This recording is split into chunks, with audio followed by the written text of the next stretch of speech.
नमस्कार शेतकरी बांधवांनो, ऑक्टोबर आणि नोव्हेंबर 2025 जानेवारी ते मार्च 2026चा नुकसान मदत निधी आता शेतकऱ्यांच्या खात्यामध्ये जमा व्हायला सुरुवात झालेली आहे। मित्रांनो, हा निधी आता कोणकोणत्या शेतकऱ्यांच्या खात्यामध्ये जमा होत आहे, किती रक्कम शेतकऱ्यांच्या खात्यामध्ये जमा केली जात आहे, संपूर्ण माहिती आपण जाणून घेऊया। तसेच कोणत्या जिल्ह्यातील शेतकऱ्यांच्या खात्यामध्ये हे पैसे जमा केले जात आहेत तेही आपण या व्हिडिओच्या माध्यमातून समजून घेण्याचा प्रयत्न करणार आहोत। त्याआधी तुमच्या सर्वांचं स्वागत आहे आपल्या शेतकरी मित्र या यूट्यूब चॅनलवर। आणि मित्रांनो, या चॅनलच्या माध्यमातून आता ही सविस्तर माहिती आपण जाणून घेऊयात। व्हिडिओमध्ये पुढे जाण्या अगोदर तुम्हाला एक छोटीशी विनंती करतो की तुम्ही आपल्या शेतकरी मित्र या यूट्यूब चॅनलला सबस्क्राईब करून घ्या।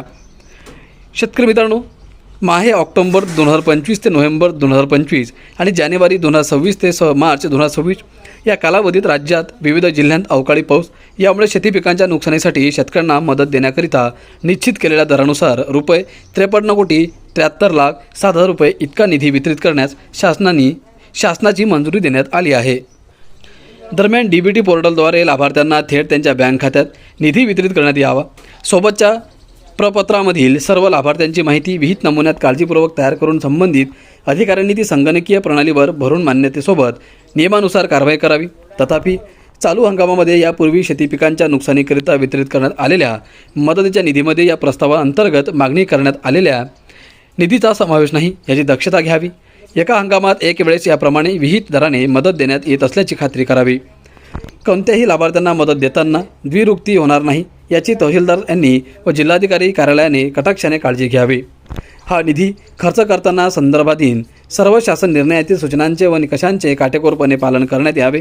ज्या प्रयोजनासाठी निधी मंजूर करण्यात आला आहे त्याच प्रयोजनासाठी सदर निधी खर्च करण्यात यावा। ही मदत देताना नैसर्गिक आपत्तीकरिता विहित केलेल्या अटी व शर्तींची पूर्तता होत असल्याची खात्री सर्व संबंधितांनी करावी।